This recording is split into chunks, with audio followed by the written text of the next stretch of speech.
There once was a student studying leadership. The student was taking a class with the wise and powerful Pastor Brian, or as he's known to most, PB.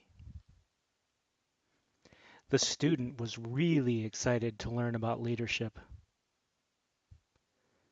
or they were just taking the class because they needed a credit. But the student wondered, can anybody be a leader? I'm not sure I'm leadership material. And how can even the wise and powerful PB teach me how to become a leader? The wise and powerful PB said, of course you can be a leader. Anyone can be a leader.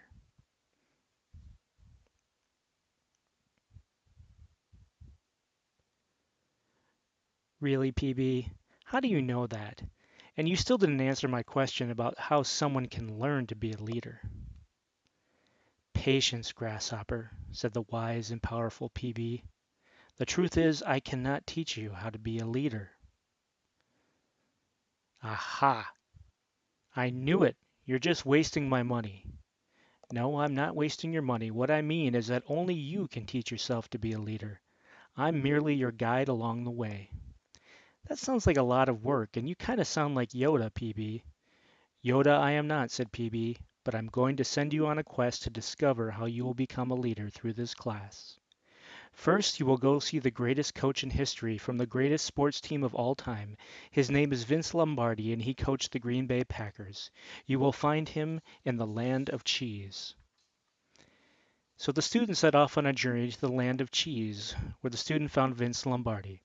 Hi, I'm Coach Vince Lombardi, the greatest coach in history, and I'm here to tell you that leaders are made, not born.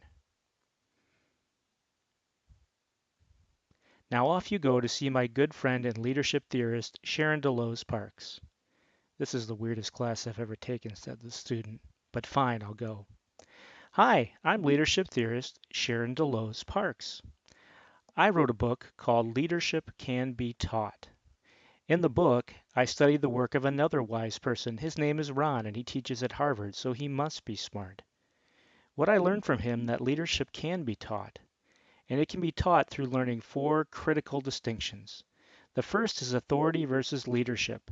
There's a difference between ordering people around and leading. The best leaders get others involved.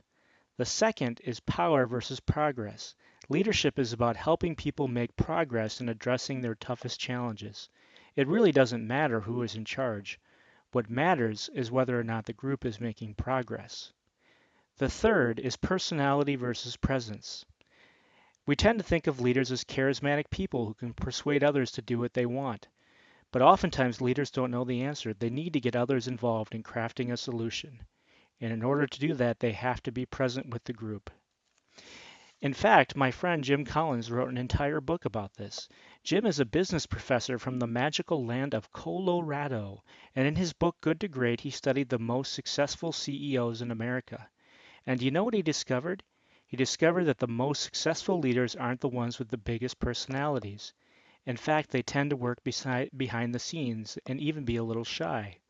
What they had in common was personal humility. They're modest people who give others the credit.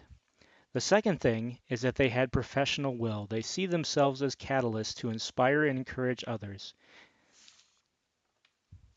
Now, in order to get back to our main topic, which is how to learn about leadership, the fourth distinction is the distinction between technical problems and adaptive challenges.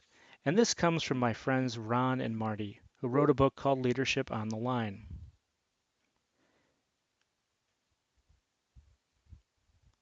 One of the best ways to think of technical problems is as the tip of the iceberg. Technical problems are the part of the problem that you can see because it's above water. That's why we usually tend to focus on those things. It's the easiest thing to try to fix. But the real danger is the rest of the iceberg. It's what's underneath the water. That's the adaptive challenge, and that requires some serious change. You see, technical problems are easy to fix. They have clear solutions. But like my friend Ron says, When your car breaks down, you take it to the mechanic, and he or she fixes what's wrong with it. They are experts. They have the knowledge and can fix the problem. The problem, when your car breaks down, is usually a technical problem. But what if the problem is bigger than that? What if the car broke down because your brother or sister drives like a maniac? I know you would never drive like a maniac, of course. Well, that's a little harder because you're going to have to get your brother or sister to start behaving differently, maybe even to reinterpret their identity, to start thinking of themselves as a responsible driver and not a drag racer. But it's not clear how to do that. How do you get someone to change their identity or behavior? It takes a lot more than just taking the car keys away. You have to address the root of the problem, their identity. Wow, Sharon Delos Parks, you're really wise. You may even be as wise as the great and wise PB. Oh, let's not get carried away. The great and wise PB is pretty darn wise.